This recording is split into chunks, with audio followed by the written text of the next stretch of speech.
संत भेटी पायी मिठी पडली तू संदेहाच्या सुटल्या गाठी झालो पोटी शीतळ भवा नदीचा झाला तारा या उत्तरा प्रसादे संदेहाच्या सुटल्या गाठी झालो पोटी शीतळ तुका मने मंगळाता तुका मने मंगळाता कोण दाता याहुनी संदेहाच्या सुटल्या गाठी झालो पोटी शीतळ विठ्ठल विठ्ठल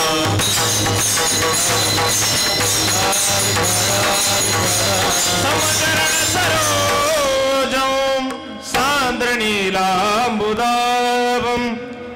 जगननी तपान्यो मंडनो मंडनानां तरुण तुलसीमाला कंदरो जनेत्रं सदय धवलहासं विठ्ठलं चिंतयामि पांडुरंग करो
पांडुरंग करू प्रथम नमन दुसरे चरण संताचिया त्यांच्या कृपादाने कथेचा विस्तारो बाबाजी सद्गुरु दास तुका कलावज्ञ जीवोद्धरार्थावतारो कला कांकते ज्योतिकामोदि वक्त्रो खलानि शवादापनोदार दक्षम समाधिस्थ मूर्तिं भजे ज्ञानदेवम् नमो सद्गुरु तुकया ज्ञानदीपा नमो सद्गुरु सच्चिदानंदरूपा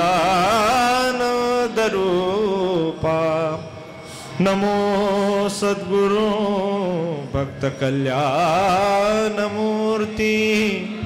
नमो सद्गुरु भास्करा पूर्ण कीर्ति वर्णानां अर्थ संघानां रसानां छन्दसामपि मंगलानां च कर्तारो वन्दे वाणी विनायको श्री राधा मेरी स्वामिनी मेरा दे जी को दास जन्म जन्म मोहे दीजिए श्री वृंदावन में निवास विठ्ठल विठ्ठल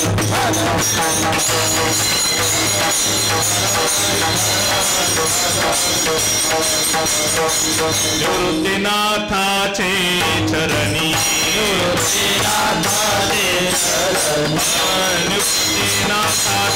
चरणी निवृत्तीनाथाचे चरणी निवृत्तीनाथाचे चरणी शरण एका जनार्दनी शरण एका जनार्दनी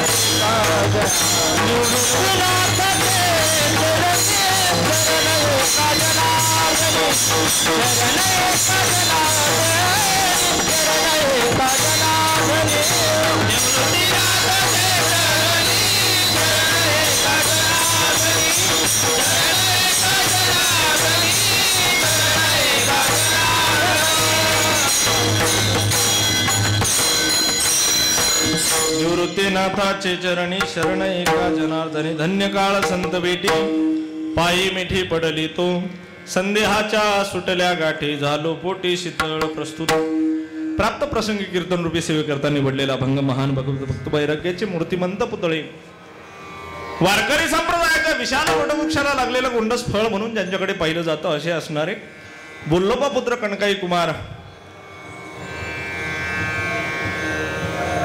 वैराग्याचा कळस म्हणून ज्यांना संबोधलं जातं असे देहू निवासी सद्गुरु श्री जगद्गुरु तुकोबाराय यांचा 4 चरणाचा संतांच्या संगतीतलं महात्म्य सांगणारा अभंग विठ्ठल विठ्ठल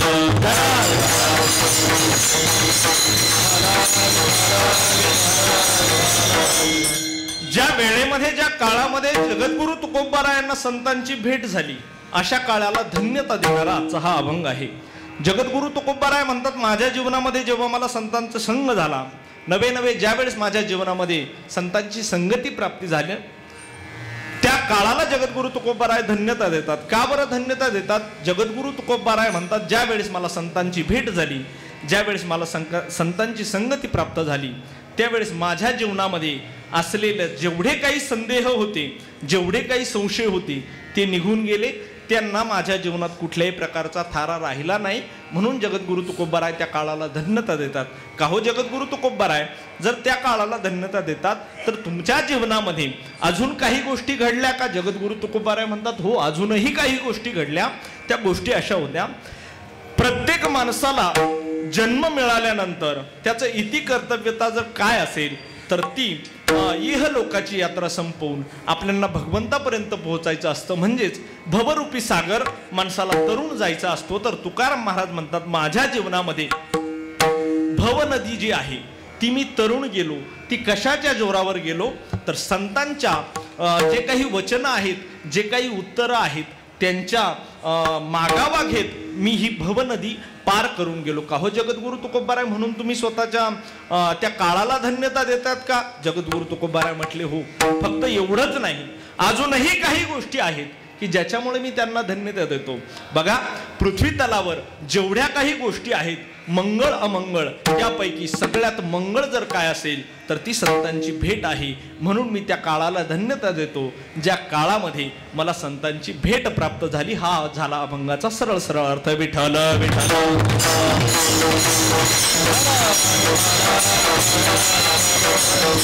जगद्गुरु तुकोबाराय या अभंगामधून काळाला धन्यता देत आहेत. काळाला धन्यता देतात. महाराज जर आपण जगद्गुरु तुकोबारायांचा गाथा उघडला आणि जर कधी वाचला त्यामध्ये आपल्याला अनेक प्रसंग असे दिसतात की ज्यामध्ये जगद्गुरु तुकोबारायांनी धन्यता दिलेली आहे.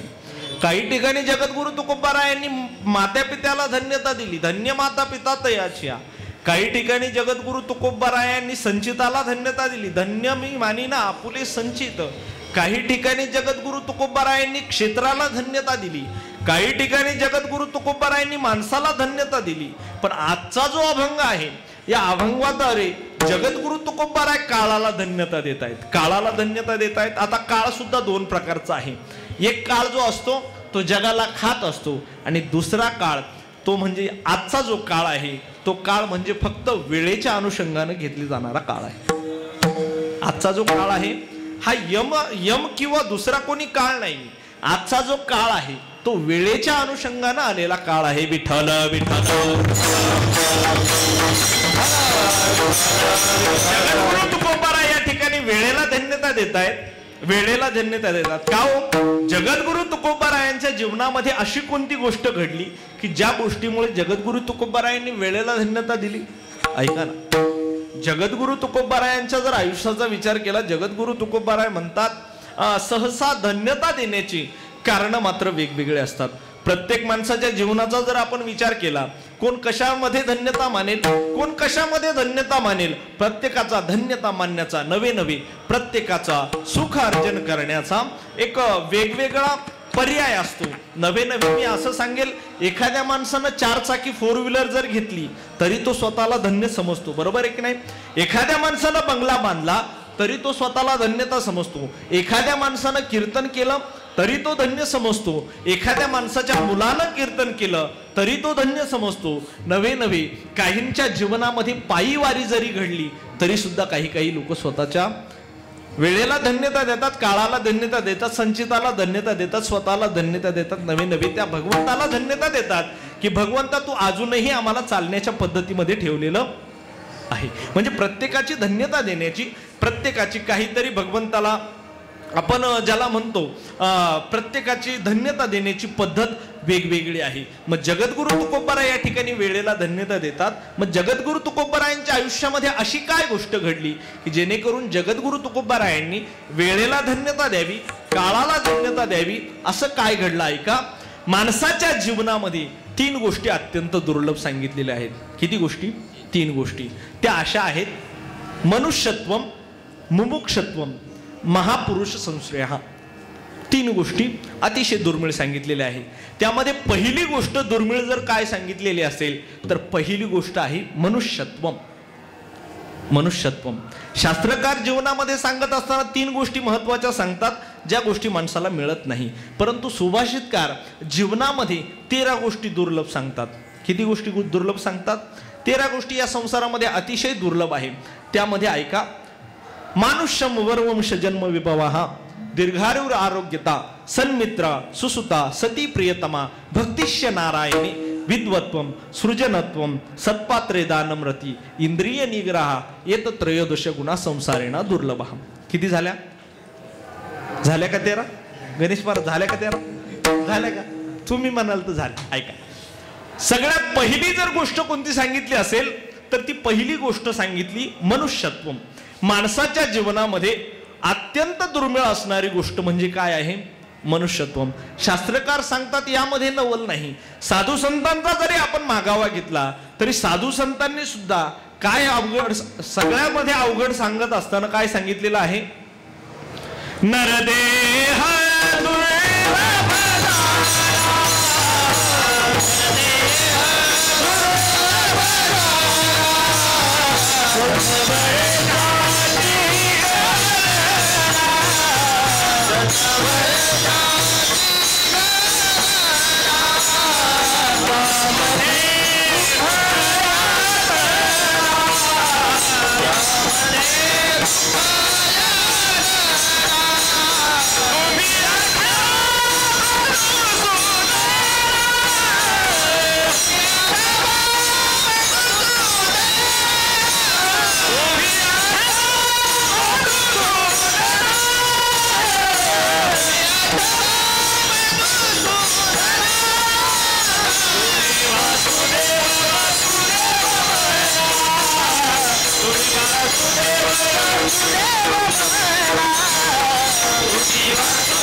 शतवर्षाची गणना, त्यामध्ये दुःख यातना, तुम्ही आठवा मधुसूदन महाराज. सगळ्यामध्ये अवघड जर काय गोष्ट सांगितली असेल तर ती मनुष्य आहे. बरोबर? माणसाच्या जीवनामध्ये नवे नवे 84 लाख योनीमध्ये सगळ्यात अवघड जर कोणता देह सांगितलेला असेल तर तो मनुष्य देह सांगितलेला आहे. नवे ऐका, अजून सुद्धा जगद्गुरु तुकोबाराय एका ठिकाणी सांगत असताना सांगतात, तुम्हाला आम्हाला जो नरदेह प्राप्त झाला तो कशा प्रकारे ऐका ना. एक राज्य होतं, ज्या राज्यामध्ये राजाला एका कावळ्याची गरज पडली. राजाने अशी दौंडी पिटवली की जो कोणी मला कावळा आणून देईल मी त्याला 100 सोन्याच्या मोहरा बक्षीस देईल. काय? 100 सोन्याच्या मोहरा. आता मला सांगा, कावळा म्हटल्यानंतर काय काय म्हणतो ऐका बरं का. कावळा प्राणी पक्ष्यांमध्ये सर्वात चतुर जर कोण असेल तर कोण आहे? कावळा आहे, बरोबर ना. कावळा चतुर आहे महाराज पक्ष्यांमध्ये सगळ्यात. तो कावळा सापडणं इतकी अवघड गोष्ट आहे महाराज, इतकी अवघड गोष्ट आहे, फार अवघड गोष्ट आहे. ऐका, त्या राजानं असं फरमान काढलं, जो कोणी माझ्या राज्यामध्ये मला कावळा सापडून देईल निश्चित त्याला मी काय करेल, 100 सोन्याच्या मोहरा मी त्याला बक्षीस देईल. असं म्हटल्यानंतर राजाचे दूत निघाले, राज्यामध्ये दवंडी पिटवली की जो कोणी महाराजांना एक कावळा आणून देईल त्याला 100 सोन्याच्या मोहरा बक्षीस देण्यात येतील. आता सर्व राज्यातले लोक जी होती कावळा सापडवायला लागले. कोण झाडावर बघतय, कोण रानामध्ये बघतय, कोण खोप्यामध्ये बघतय. ज्यानं त्यानं ज्याच्या त्याच्या बुद्धीनुसार जिथं तिथं कावळ्याला शोधण्याचा प्रयत्न केला. मात्र त्याच राज्यामध्ये एक भिकारी आंधळा राहत होता, ज्या आंधळ्याचं काम होतं सकाळपासून बसणे, संध्याकाळपर्यंत भजन करणे आणि जी काही भीक येईल त्याच्यामध्ये आपला उदरनिर्वाह चालवणे. अशी वेळ होती. तेवढ्यात ते राजाचे जे दूत होते तिथून चालले होते, त्यानं ती दवंडी ऐकली आणि त्याचं भजन चालू होतं. त्याला माहिती, ज्यांना डोळे आहेत त्यांना जर कावळा सापडत नाही तर आपण तर आंधळा माणूस आहे, आपल्या हाती कधी कावळा सापडावा. त्यानं त्याचं भजन चालू केलं महाराज. त्यानं वरती हात केला, टाळी वाजवली. टाळी वाजवल्यानंतर झालं असं, त्याची टाळी वाजवण्याची आणि कावळ्याची तिथून जाण्याची वेळ एक झाली आणि त्याच्या हातामध्ये जो कावळा कुणाच्या हातामध्ये सापडत नाही तो कावळा आता कुणाच्या हातामध्ये आहे? त्या आंधळ्याच्या हातामध्ये आहे. मला सांगा, कावळा कुणाच्याही हातात येतो का? नाही येत. परंतु त्या आंधळ्याच्या टाळीमध्ये तो कावळा सापडला, तो कावळा भेटला. मला सांगा, हा फक्त योगायोग होता की त्याच्या जीवनामधील जे परिश्रम होते त्याचं फळ होतंय? काय होतं? योगायोग. परिश्रमाचे फळ होते त्याचे? नाही, हा निव्वळ योगायोग होता. म्हणून जगद्गुरु तुकोबाराय एका ठिकाणी सांगत असताना सांगतात, पावला हा देह कागटाळी नाही, न घडते उपाय घडले. महाराज, पावला हा देह कागटाळी न्याय आणि न घडो ते उपाय घडो आले. जे उपाय कधी जीवनामध्ये घडत नाही, जशा प्रकारे आंधळ्याच्या टाळीमध्ये कावळा सापडणं हा निव्वळ योगायोग होता, तसं तुम्हा आम्हाला मनुष्य जन्म मिळणं हा फक्त योगायोग आहे. आणि जर तुमच्या आमच्या हातामध्ये तो नरदेह जर सापडलेला आहे तर त्याचा उपयोग कसा करायचा हे फार महत्वाचं आहे. कारण की न मिळालेली गोष्ट आहे, मिळाली तर आपण त्याचा उपभोग कसा घेतला पाहिजे हे माणसानं आपण ठरवायचं असतं. म्हणून ऐका, एक राजा होता, जंगलामधून चालला होता. जंगलामधून जात असताना त्याला आहे ना फार तहान लागली.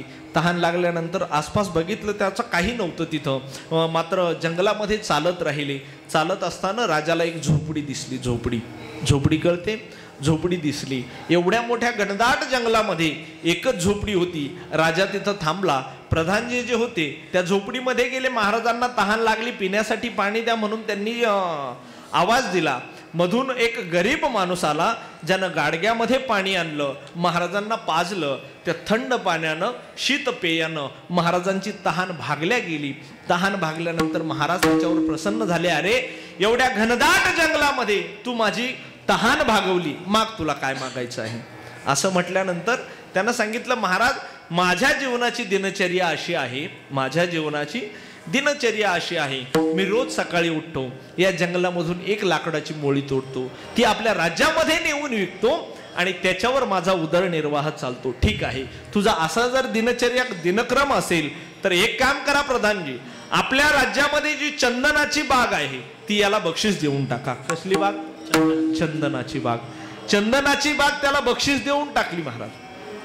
मला सांगा, त्याच्या हातामध्ये चंदनाची बाग आली, आता तो गरीब राहील का? आता तो गरीब राहील का? चंदनाची बाग जर त्याला मिळाली तर मला असं वाटतं की तो त्या राज्यामधील एक चांगला श्रीमंत माणूस होऊ शकतो.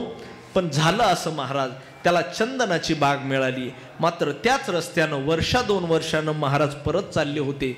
महाराजांनी आजही पाहिलं की अरे आजही हा माणूस त्याच झोपडीमध्ये राहतो. याचं कारण काय असेल? याचं कारण काय असेल? असं कारण विचारल्यानंतर त्याला बोलावण्यात आलं. त्याला विचारलं, का रे बाबा, मागच्या वेळेस आलो, तुला चंदनाची बाग आम्ही दिली, ती चंदनाच्या बागेचं तू काय केलं? म्हटले, महाराज माझा रोजचा माझा रोजचा दिनक्रम होता.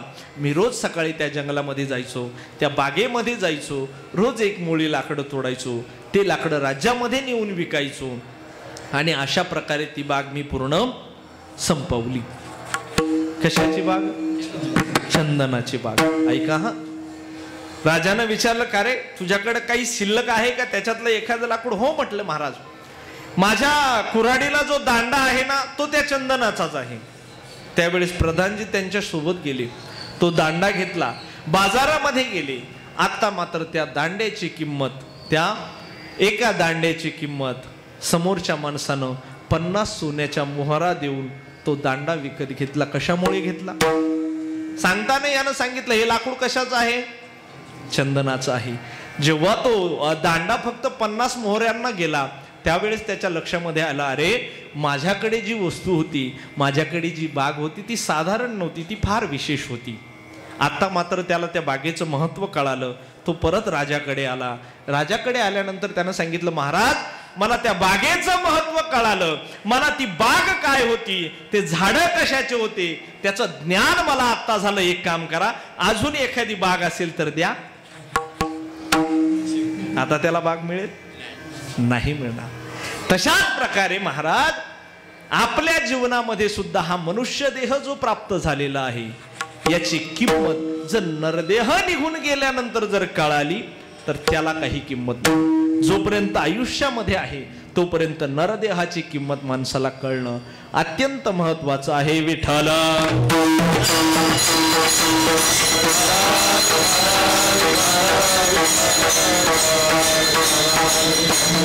माणसाच्या जीवनामध्ये मनुष्य देह मिळणं अत्यंत दुर्लभ आहे. बघा, पुनर्मित्रम पुनर्भार्या पुनर्मयी एतत् सर्व पुनर्लभ्यम न शरीरम न पुनः. महाराज मित्र परत मिळेल, गेलेलं धन परत मिळेल. माणसाच्या जीवनामध्ये काही कारणास्तव जर बायको गेली मेली जर काही झालं तर बायको सुद्धा परत मिळेल. नव्हे तुमच्या जीवनामध्ये जिवलग मित्र असेल, तुमच्याकडे असलेली वडिलोपार्जित जी जमीन आहे ती सुद्धा तुम्हाला मिळेल.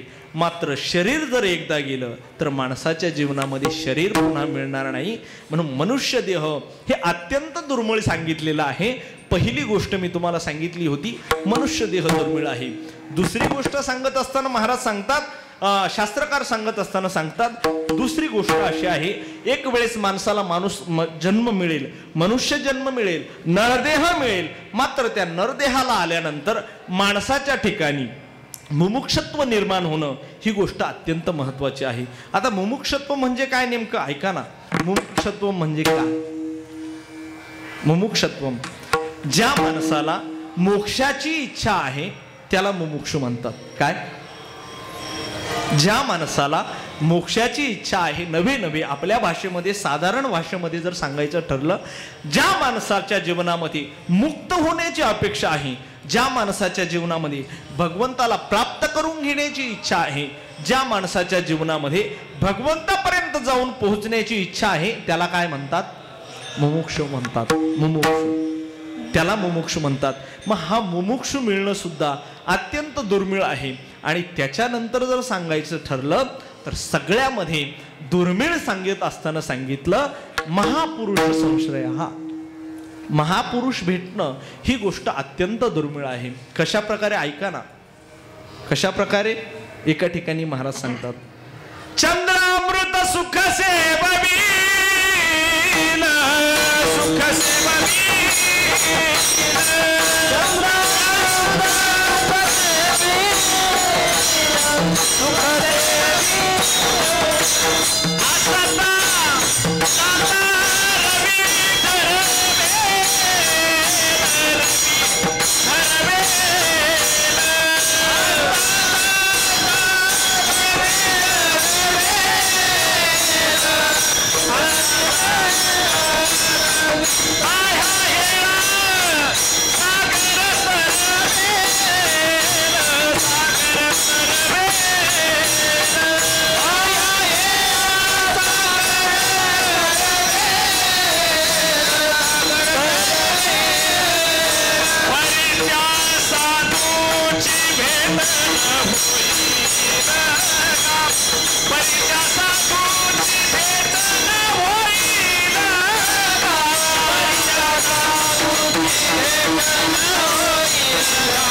चंद्रामृत सुख से बबीला असता जाता रवी धरवेल बाह्या हेळा सागर तरवेल परित्या साधूची भेट न होईल गा. महाराज चंद्रामृत सुख सेवबील माणसाच्या जीवनामध्ये चंद्रामृत किंवा तो जे दूध गरम करतो कोणत्या अनुषंगाने करतो. रात्री 12च्या वेळेमध्ये ज्या वेळेस चंद्राची सावली नवे नवे चंद्राचं प्रतिबिंब जेव्हा त्या दुधामध्ये पडतं तेव्हा अमृताचा वर्षाव होतो. बरोबर आहे. चंद्र अमृत सुख सेवबील असता जाता रवी धरवेल. जर उदय ज्या सूर्याचा उदय झालेला आहे तो अस्ताला जाण्या अगोदर आपण त्याला थांबवू शकतो. बरोबर. थांबवू शकतो की नाही. पतिव्रतेनं केलं की नाही. थांबवला की नाही सूर्य. महाराज सूर्य सुद्धा थांबवू शकतो. बाह्य हेळा सागर तरवेल. हा समुद्र इतका मोठा आहे तर तो समुद्र सुद्धा आपण तरू शकतो. कशा प्रकारे ऐका ना. महाराज नाशिक भूमी मधला एक पुत्र असा होता ज्यांचं नाव सावरकर होतं. त्यांनी आपल्या देशासाठी नवे नवे या भूमीच्या प्रेमासाठी त्यांनी सागर सुद्धा तरुण आले. पृथ्वी म्हणजे समुद्र तरुण आले. समुद्र सुद्धा तुम्ही एक वेळेस तरू शकता. मात्र जीवनामध्ये साधूंची भेट होणं तितकं सोपं नाही. म्हणजे साधूंची भेट होणं इतकं सोपं नाही. महाराज ते साधू भेटण्यासाठी ते संत भेटण्यासाठी माणसाच्या जीवनामध्ये देवाची कृपा व्हावी लागते. कुणाची. देवाची कृपा व्हावी लागते. तेव्हा कुठंतरी संत भेटत असतात जीवनामध्ये.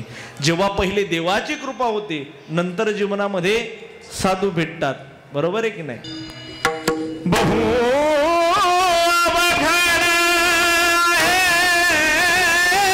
संत भेटे परे जग जेठी करुणा केली. महाराज जीवनामध्ये संत भेटणं ही गोष्ट अत्यंत दुर्मिळ आहे. परंतु ज्या वेळेस देवाची कृपा होते त्यावेळेस माणसाच्या जीवनामध्ये संतांचीही भेट होऊ शकते. म्हणून अत्यंत दुर्मिळ असणारी गोष्ट ज्या 3 गोष्टी सांगितल्या त्यामध्ये सर्वात महत्वाची गोष्ट संतांची भेट दुर्मिळ सांगितली. महाराज म्हणतात अशा दुर्मिळ असणाऱ्या संतांची भेट मला जीवनामध्ये ज्या काळामध्ये झाली त्या काळाला मी काय मानतो धन्य समजतो. नवे नवे त्या काळाला जगद्गुरु तुकोबाराय या ठिकाणी धन्यता देतात. अभंगाचं पहिलं चरण. धन्य काळ संत भेटी धन्य काळ संत भेटी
धन्य काळ सत भेटी धन्य काळ सत भेटी पायी मिठे पडली तो सदेहाच्या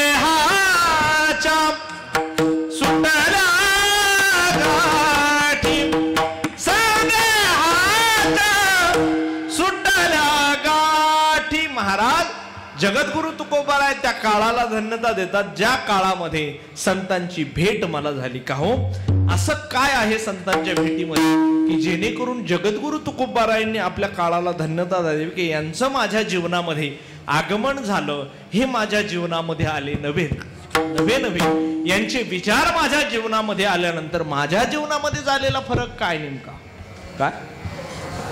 संतांची गरज नेमकी आपल्या आयुष्यामध्ये काय असते, कशासाठी हवे असतात संत ऐका.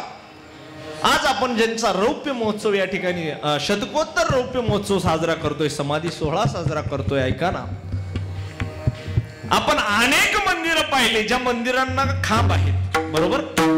आपण अनेक मंदिरं पाहिले ज्या मंदिरांना खांब आहे, मात्र जगामध्ये असं एकमेव मंदिर आहे की जे फक्त खांबासाठी मंदिर आहे, बरोबर आहे की नाही. निवाशाला जर आपण गेलो कशाची मूर्ती आहे हो मंदिरामध्ये, फक्त खांब आहे. या खांबासाठी मंदिर बांधण्याची ताकद जर त्या खांबामध्ये कोणी दिली असेल तर ती त्यांच्या जीवनामध्ये संतांचा संग प्राप्त झाला, म्हणून आजही त्या खांबासाठी मंदिर बांधलेलं आहे. नवे या पृथ्वी तलावर सगळ्यात जड प्राणी जर कोण असेल तर तो कोण आहे, रेडा. मात्र ज्या उत्सवामध्ये ज्या आनंदामध्ये आज आपण माऊलींच्या समाधी सोहळ्याला आलो, त्याच उत्साहानं त्याच आनंदानं आज आपण आळेफाट्याला सुद्धा जातो, बरोबर आहे की नाही. कुणाची समाधी आहे तिथं, रेड्याची समाधी आहे. ज्या आनंदानं आपण माऊलींच्या समाधी सोहळ्याला येतो त्याच आनंदानं आपण रेड्याच्या समाधी सोहळ्याला जातो. कशामुळे जातो, कशाचा परिणाम आहे हा, कशाचा परिणाम आहे. निश्चित फक्त संत संग जीवनामध्ये घडला, त्याचा परिणाम असा झाला की त्यांच्या समाधी सोहळ्याला, रेड्याच्या समाधी सोहळ्याला माणसांना सुद्धा जावं लागतं. अहो नवे आज आपण ज्या आळंदीमध्ये आहोत, या आळंदीचं जर आपण ख्याती पाहिली ना महाराज, या आळंदीमध्ये आपण आल्यानंतर वारीच्या गर्दीमध्ये आपल्याला कदाचित माऊलींचं दर्शन होईल न होईल माहीत नाही. काही जण घेतात, काही घेत नाहीत, बरोबर आहे की नाही. मात्र असा कोणता व्यक्ती आहे की जो माऊलींनी जी भिंत चालवली त्या भिंतीचं दर्शन घेत नाही. मला सांगा, भिंती आपल्या गावामध्येही आहेत ना, प्रत्येकाच्या गावामध्ये आहेत. त्या सिमेंटच्या असतील, विटाच्या असतील, वाळूच्या असतील, मातीच्या असतील, जुन्या असतील, पडलेल्या असतील, कशाही असो, प्रत्येकाच्या गावामध्ये भिंत आहे. मग का हो ह्या भिंतीचं दर्शन घेण्यापेक्षा आपण आपल्या गावातल्या भिंतीचं दर्शन का नाही घेत, का नाही घेत. किती वेळेचा संघ आहे त्या भिंतीला माऊलींचा, नाही का. म्हणजे निर्जीव असलेली वस्तू जर संतांच्या संगतीमध्ये गेली तर तिला इतकं महत्व प्राप्त होतं की लोक त्याही वस्तूचं दर्शन घेतात. मग का हो तुम्ही आम्ही तर सजीव आहोत, जीव आहोत, निश्चित उद्धरून जाऊ शकतो. आपण जर यांच्या संगतीत आलं तर काय होऊ शकत नाही, बरोबर आहे की नाही. विचार करण्यासारखी गोष्ट आहे. आज आम्ही या ठिकाणी राहून उभं राहून बोलतो आहे, महाराष्ट्रामधील असं गाव उरलं नाही ज्या गावामध्ये आपण गेलो नाही. महाराज, महाराष्ट्रामध्ये असा एक जिल्हा उरला नाही ज्या जिल्ह्यामध्ये आपण गेलो नाही. महाराष्ट्रातच नव्हे, महाराष्ट्राच्या बाहेरही जाण्याचा योग जर कशामुळे येत असेल तर आमच्या जीवनामध्ये आलेला हा संतांचा संघ आहे. नवे नवे आमच्या जीवनामध्ये जेवढी काही सेवा घडली, जेव्हा आपण आळंदीमध्ये आलो, निश्चित काय होतं महाराज आपल्याकडे? काहीच नाही. परंतु आज माऊलींची ताकद आहे. ज्या माऊलींच्या संगतीमध्ये आम्ही राहिलो, अरे आज रस्त्यानं चाललो तरी लोक पाया पडतात. ही ताकद कुणाची? महाराज, आमच्या जीवनामध्ये जर सद्गुरु जोग महाराजांची संस्था आली नसती तर आम्हाला तरी कोण विचारतो? हो, आमच्यासारखी कितीतरी मुलं आजही आहेत ना पडलेली, कितीतरी मुलं आहेत. आपण सर्व माझ्यापेक्षा वयानं मोठे आहात तरी सुद्धा आपण सगळ्यांना कसं हात जोडून बोलतो का? महाराज, आपल्या जीवनामध्ये झालेला संतांचा संघ आहे. माऊली जोग महाराज जर आमच्या जीवनामध्ये आले नसते, निश्चित आमची सुद्धा नौका कुठंतरी बुडली असती, या भवसागरामध्ये बुडली असती. परंतु संतांचा संघ जीवनामध्ये झाला आणि जीवनाला एक वेगळी कलाटणी मिळाली. जीवन सफल झाल्याचं सुख जीवनामध्ये प्राप्त जर कशामुळे झालं असेल ना, तर ते फक्त संतांच्या संगतीनं होतं. म्हणून संतांची संगत माणसाच्या जीवनामध्ये इतकी महत्वाची आहे. किती महत्वाची आहे हे गीतकार फार सुंदर वर्णन करतात. कागा से तो हे हंस बना दे. कावळ्यापासून तुम्हाला संतांची संगत हंस बनू शकते, राजहंस बनवू शकते. ही ताकद जर कोणाची असेल तर ती संतांची आहे. कशा प्रकारे? कागा से तो हे हंस बना दे, कागा से तो हे हंस बना दे, मिट जाए सब ये दाग रे, मिट जाए सब ये दाग रे, तेरी अच्छी बनेगी संतन के सगला रे, तेरी अच्छी बनेगी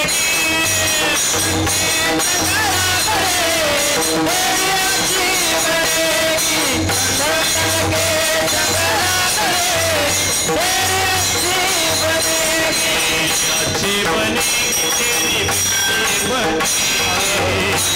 बनेगी, तेरी बिगड़ी बनेगी, बिगड़ी बनेगी तेरी किस्मत खुलेगी, बिगड़ी बनेगी तेरी किस्मत खुलेगी.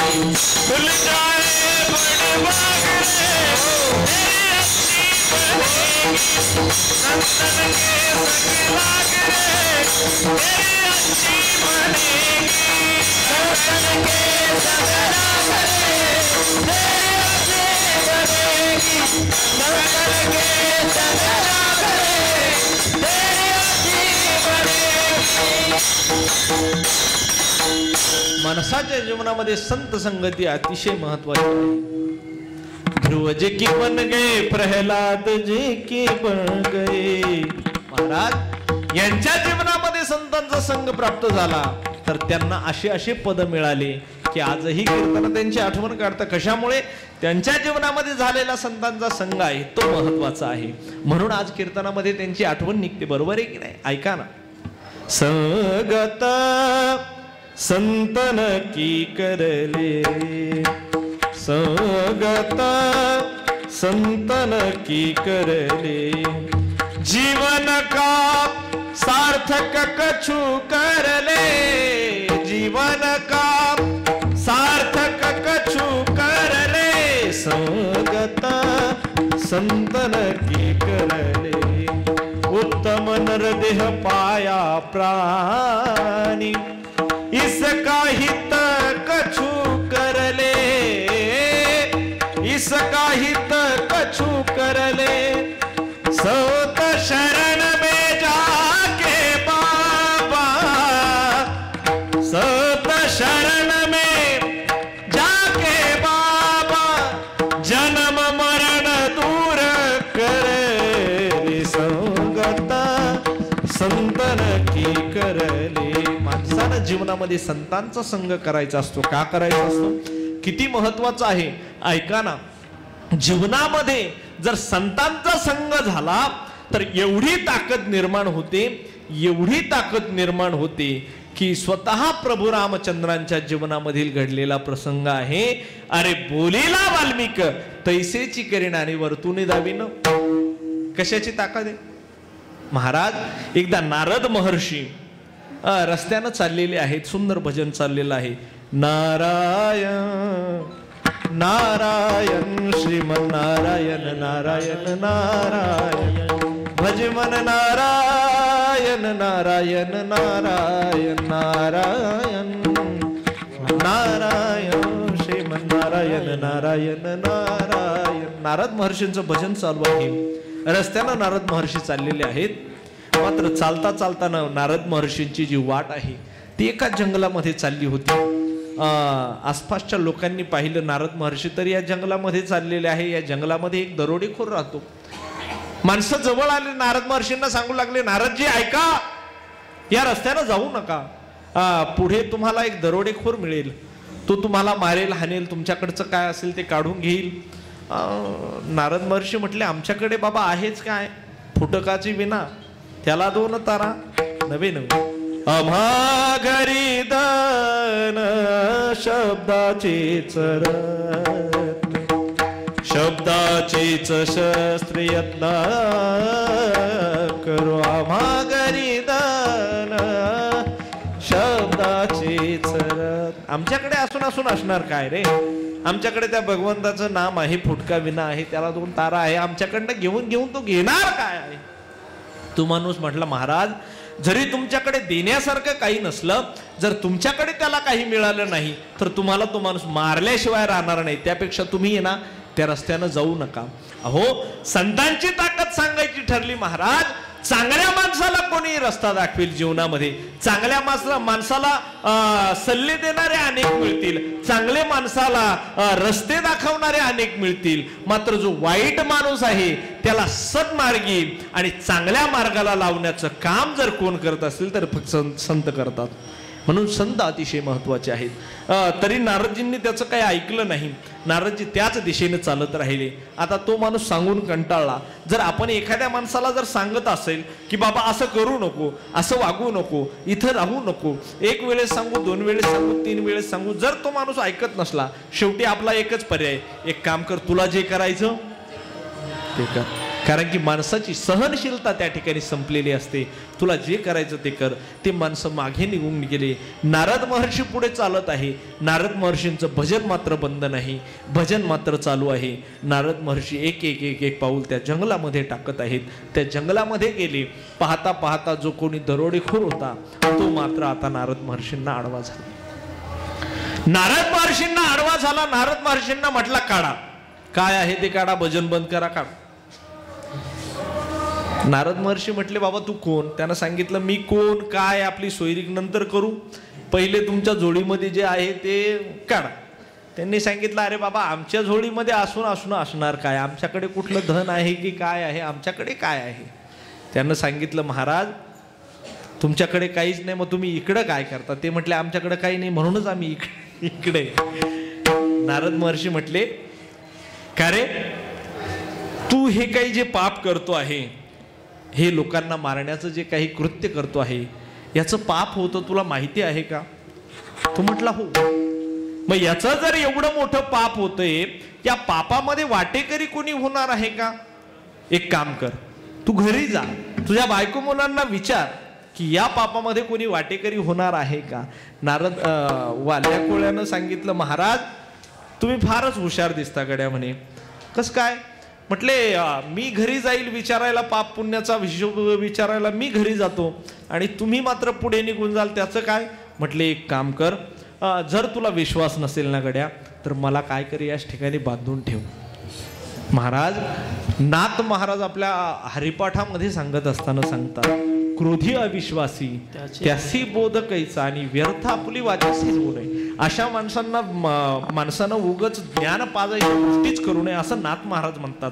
मात्र नारद महर्षीने सांगितलं, एक काम कर, तुझा विश्वास नाही ना, मला या ठिकाणी बांधून ठेव, घरी जा, तुझ्या बायका मुलांना विचार, तू जे पाप करतो आहे हे जे पाप तुझ्या डोक्यावर आहे हे पाप मात्र ते भोगणार आहेत का, या पापामध्ये वाटेकरी ते होणार आहेत का, असं विचारून ये. असं विचारण्यासाठी जेव्हा वाल्ह्या कोळ्यानं नारद महर्षींना बांधलं, घरी गेला. घरी गेल्यानंतर बायकोला विचारलं, काय ग एवढं जे मी पाप करतोय या पापामध्ये तू वाटेकरी होणार का. तिनं सांगितलं, मालक पहाटे 5 वाजता उठा, तुमचा डबा करा, परत घरचे कामं आवरा, पोरांना डबा करून द्या, त्यांना इंग्लिश स्कूलला सोडायला जा, परत त्यांना घरी या, घरचे सगळे कामं आवरा, मध्ये 1-2 तास मिळतात, त्याच्यात 1-2 मालिका पाहायच्या असतात. त्याच्यानंतर परत 4 वाजता मुलांची शाळा सुटायची वेळ होते, त्यांना घ्यायला जावं लागतं. त्यांना तिकडनं आणल्यानंतर परत त्यांची थोडीशी खाण्यापिण्याची सोय करायची असते. तेवढं होईपर्यंत तुम्ही परत घरी येता.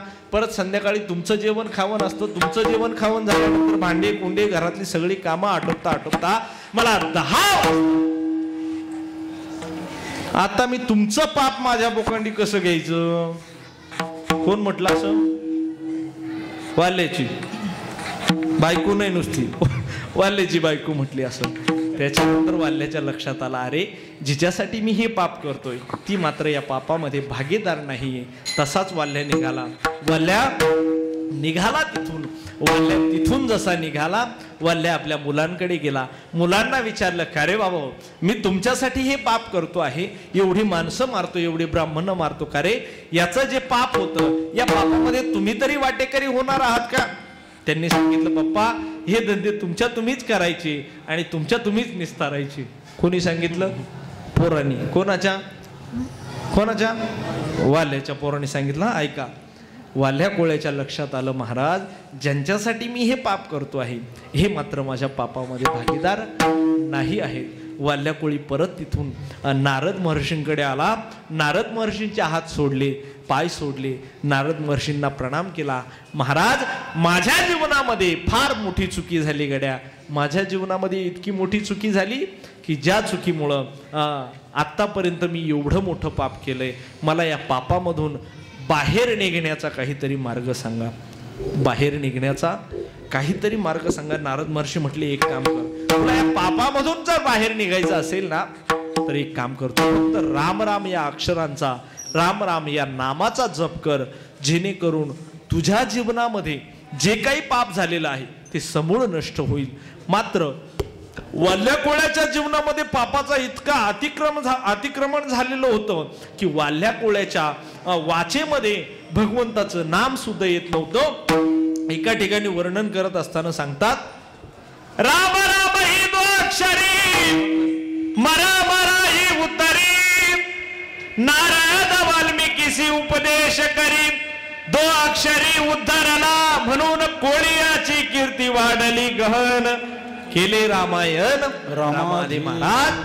ही ताकद जर कशाची असेल. अरे राम राम म्हणायला सांगितलं, मात्र राम राम म्हणता आलं नाही. मरा मरा म्हणू लागला, मरा मरा म्हणू लागला. मरा मरा म्हणता म्हणता त्या मराचा राम कधी झाला आणि याच्या जीवनामध्ये अशी ताकद कधी प्राप्त झाली की जेणेकरून राम प्रभू जन्माला येण्याच्या अगोदर सुद्धा यांनी जे काव्य लिहून ठेवलं. म्हणून प्रभू रामचंद्रांना जीवनामध्ये जीवन जगत असताना जे जे काही वाल्मिक ऋषींनी लिहिलेलं आहे, जे जे काही वाल्मिक ऋषींनी लिहिलं तशाच प्रकारे कार्य करावं लागलं. वाल्या कोळ्याचा वाल्मिक ऋषी झाला. मला सांगा कशाच्या जोरावर झाला. वाल्या कोळ्याचा वाल्मिक ऋषी झाला. कशाच्या जोरावर झाला. फक्त संतांच्या संगतीच्या जोरावर. नवे संतांची संगत अजून कशी असते मी तुम्हाला सांगेल. ऐका, एका गावामध्ये एका वेश्येची मुलगी होती. इतकी सुंदर होती, इतकी सुंदर होती महाराज, इतकी सुंदर मुलगी होती, फार सुंदर मुलगी होती. आणि असेच तिच्या रस्त्यामधून एकदा वारकरी चाललेले आहेत. वारकऱ्यांचं भजन मात्र चालू आहे. ज्ञानोबा तुकाराम, ज्ञानोबा तुकाराम. महाराज भजन इतकं सुंदर चाललेलं आहे. ती दिंडी रस्त्यानं चाललेली आहे. मात्र त्या वेश्येच्या मुलीला स्वतःच्या सौंदर्याचा गर्व होता की इथून चाललेला प्रत्येक माणूस माझ्याकडे बघितल्याशिवाय पुढे जात नाही. मात्र आज जी दिंडी समोरून चालली होती या दिंडीतलं कुणाचंही लक्ष मात्र तिच्याकडे नव्हतं. कारण की महाराज भगवंताच्या नामचिंतनामध्ये इतके तल्लीन झालेले होते, त्यांना समोर जर कोणी दिसत होता तर तो फक्त आपला पांडुरंग दिसत होता. समोर चाललेली आहे दिंडी त्या वेशीच्या दाराच्या पुढे निघून गेली. मात्र आता या ठिकाणी वेशेचा जो काही अहंकार होता तो जागा झाला. अरे, माझ्या दारातून आजपर्यंत असा एकही माणूस गेला नाही की ज्याने माझ्याकडे पाहिलं नाही. हे नेमके कोण होते? या तिच्या मनामध्ये ही अशी शंका निर्माण झाली आणि ती त्या दिंडीत गेली. दिंडीत गेल्यानंतर तिनं त्यांना विचारलं, का रे बाबा, आजपर्यंत या रस्त्यानं जेवढी लोक गेली तेवढी माझ्याकडे बघतच गेली, मात्र तुम्ही असे कोण आहात की माझ्याकडे पाहिलं नाही? त्यांनी सांगितलं, अगं, तुझं सौंदर्य काय करायचं आहे? तुझ्यापेक्षाही सुंदर आमचा पांडुरंग त्या पंढरपुरामध्ये आमची वाट बघतो आहे आणि आम्ही त्याच्या दर्शनासाठी निघालेलो आहे. त्याचं रूप आमच्या डोळ्यासमोर आहे. सावळे रूपडे चोरटे चित्ताचे उभे पंढरीचे विटेवरी राम सावळे रूपडे चोरटे चित्ताचे. महाराज, इतकं सुंदर त्या भगवंताचं स्वरूप आहे असं त्या लोकांनी तिला सांगितलं आणि तिलाही वाटलं आपण त्या भगवंताला पाहिलं पाहिजे, म्हणून तीही त्याच आतुरतेनं निघाली. मात्र जशी ती पंढरपुरामध्ये पोचली, भगवंताच्या दर्शनासाठी रांग लावली, दर्शनासाठी बारी लावली. बारीला उभी राहिल्यानंतर तिच्या कानावर असं पडलं की अरे, मागून बिदरच्या बादशाचे काही सेवक येत आहे आणि ते मला बंदी बनवून मला त्याच्यासमोर सादर करणार आहेत. असं म्हटल्यानंतर बारी पुढे पुढे चालते आहे. तिनं समोर पाहिलं, पांडुरंगाची मूर्ती आहे. मात्र तिनं जशी पांडुरंगाची मूर्ती पाहिली, मनामध्ये आत्तापर्यंत जी मूर्ती बघण्याची, जो भगवंत बघण्याची आशा उत्पन्न होती की किती सुंदर असेल तो भगवंत, किती छान असेल, आता मात्र तिच्या आशाची सगळी निराशा झाली. कारण की तिनं समोर जे पाहिलं ते फक्त काळा पाषाण पाहिला. कारण तो भगवंत कसा आहे महाराज? ठाईचा चिका अनादि बहु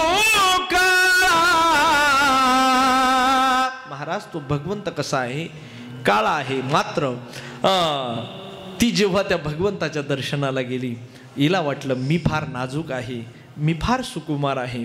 म्हणून तिनं काय केलं, भगवंताचं दर्शन न घेता तिनं आपली जी बोटं आहेत ते भगवंताच्या पायाला लावली. मात्र माझा भगवंत इतका सुकुमार होता, भगवंत इतका नाजूक होता. अरे, इतकी नाजूक असलेली ती मुलगी, तिचा स्पर्श माझ्या भगवंताच्या पायाला झाला आणि माझ्या भगवंताच्या पायाला सुद्धा खड्डा पडला.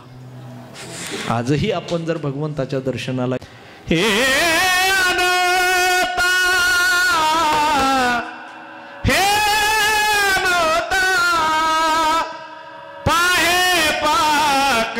पात्रा पवित्र. अरे अनंत, ऐक, ही कानोपात्रा जी आहे ना, पवित्र आहे. तिची प्राणज्योत जर माझ्या चरणावर मावळलेली असेल तर ही कोणी साधी सुधी नसेल. म्हणून अनंता एक काम कर, हिला काय कर, माझ्या उजव्या हाताच्या उजव्या बाजूला हिला मंदिरामध्येच समाधी द्या. म्हणून आजही आपण मंदिरामध्ये जाताना सर्वात पहिले दर्शन जर कुणाचं घेत असेल, पांडुरंगाच्या आधी सुद्धा आपल्याला दर्शन कुणाचं होतं? कुणाचं होतं? कानोपात्रेचं दर्शन. अरे, वेशेची मुलगी असून जर आपल्याला सगळ्यात पहिले जर आज भगवंताच्या अगोदर कानोपात्रेचं दर्शन घ्यावं लागत असेल, कशामुळे? फक्त जीवनामध्ये संतांची संगती घडली आणि म्हणून कानोपात्रेच्या जीवनाला इतकं काहीतरी तेज लाभलं, इतकं कानोपात्रा धन्य झाली की आज भगवंताच्या अगोदर आपण तिचं दर्शन घेतो. म्हणून माणसाच्या जीवनामध्ये संतांची संगत इतकी महत्वाची आहे आणि म्हणून जगद्गुरु तुकोबाराय सांगतात की माझ्या जीवनामध्ये मला संतांचा संग प्राप्त झाला, म्हणून मी माझ्या काळाला धन्यता देतो. विठोबा रघुमाई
म्हणून जगद्गुरु तुकोबाराय काळाला धन्यता देतात की जेणेकरून आमच्या जीवनामध्ये संतांचा संग ज्या वेळेस आमच्या जीवनामध्ये जेव्हा संत येतात त्या काळाला आम्ही धन्यता दिलीच पाहिजे, जेणेकरून आपल्या आयुष्याचं सार्थक तो काळ करत असतो.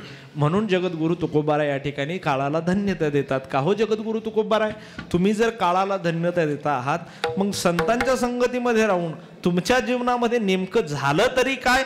अभंगाचं दुसरं चरण. संदेहाच्या तुटल्या गाठी, संदेहाच्या तुटल्या गाठी, संदेहाच्या तुटल्या गाठी, संदेहाच्या तुटल्या गाठी,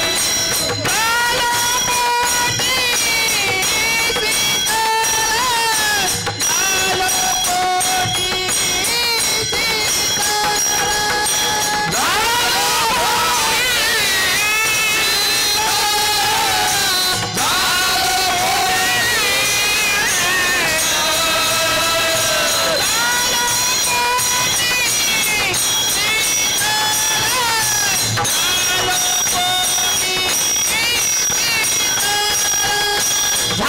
कालपोटी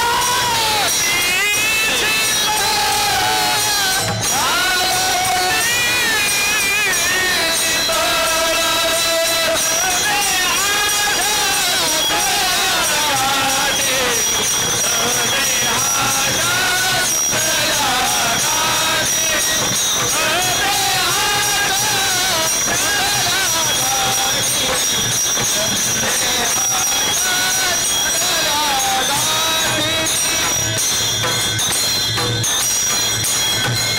आमच्या जीवनामधील जो संदेह होता, जो संशय होता, तो आमच्या जीवनामधून दूर झाला.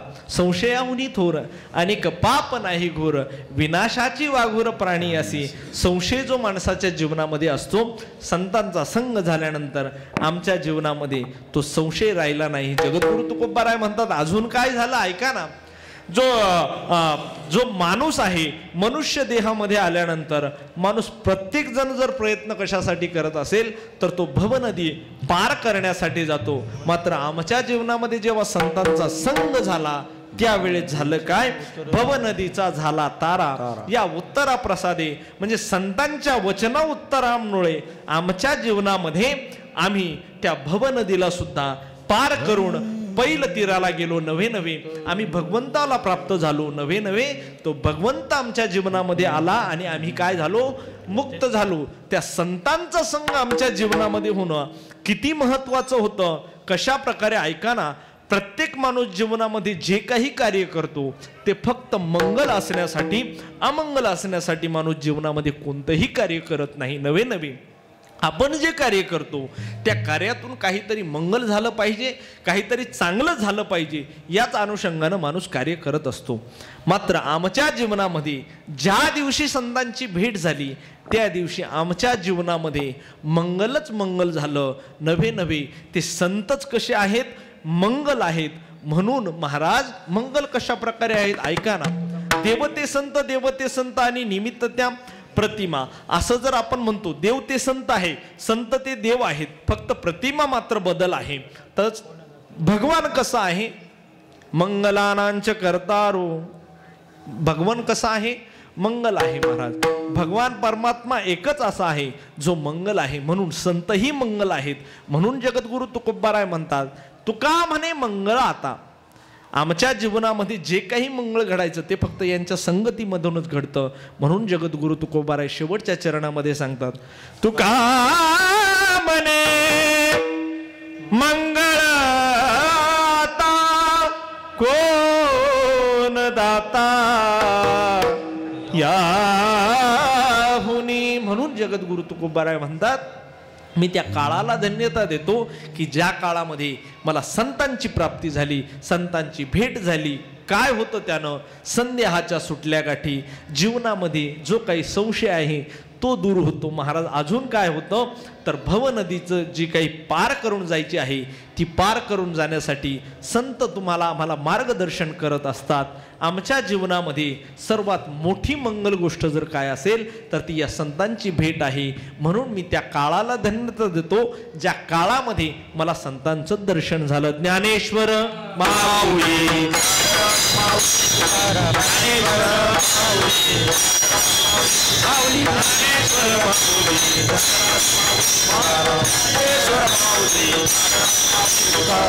धन्य काळ संत भेटे पायी मिठे पडली तो.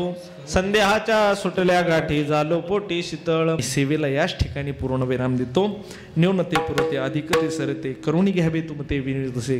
पायाच्या प्रसादे काही बोलिलो विनोदे मज क्षमा करणे संती नव्हे अंगभूत युक्ती. विठ्ठल जय जय विठ्ठल, विठ्ठल जय जय विठ्ठल, विठ्ठल.